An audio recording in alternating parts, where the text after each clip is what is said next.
এই যে এটা দেখো, এটা কি আসলে কি দেখা যাচ্ছে? এই যে সাদা সাদা মুড়ির মতো ভাত, মাত্র ফ্রিজ থেকে বের করে ওভেনে গরম করা, গতকালকের ভাত ফ্রিজে রাখা। কখনোই একদিন এরকম হয়ে যায় না। গতকাল রাতে রান্না করে আজকে এই অবস্থা। ফ্রিজে রেখে গরম করার পরে যে মুড়ির মতো স্পঞ্জ করে, চাপ দিলে স্পঞ্জ করে, ভিতর থেকে পানি বের হয় না? ভিতর থেকে, হ্যাঁ ভিতর থেকে পানি বের হচ্ছে।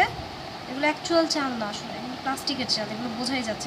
এই যে এখানে, এই যে জায়গায় জায়গায় যে সাদা সাদা সাদা সাদা যে দেখা যাচ্ছে মুড়ির মতো দেখতে, হ্যাঁ। এগুলো, এই যে এগুলো, এই যে যেগুলো, এই যে এগুলো কি আসলে?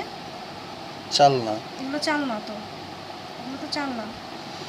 যাই হোক, আমরা যে কি খাচ্ছি আল্লাহ জানে। সেটাই, এগুলো একটু বুঝে শুনে আসলে আমাদের খাওয়া উচিত, দেখা উচিত যে এইভাবে এভাবে মিক্সড করে আসলে কি দিচ্ছে আমাদেরকে। এটা তো আসলে দেখলে বোঝা যায় না, রান্না করার পর বোঝা যায়। যে যখন দেখা যাবে যে এরকম মুড়ির মতো চাপ দিলে স্পঞ্জের মতো হয় এবং পানি বের হয়, এটা কোনো ভাত না, তখন বোঝা যাবে যে এটা প্লাস্টিকের আসলে, এটা ভাতের চাল না। হ্যাঁ, এটা চাল না প্লাস্টিকের, তো। আসলে মজার বিষয় হচ্ছে পুরোটাই কিন্তু চাল না এরকম না, মিক্স করা এখানে। হ্যাঁ ওরা তো মিক্সড করেই সেল করে, কারণ নাহলে তো এটা ধরা পড়ে যাবে, বুঝে যাবে।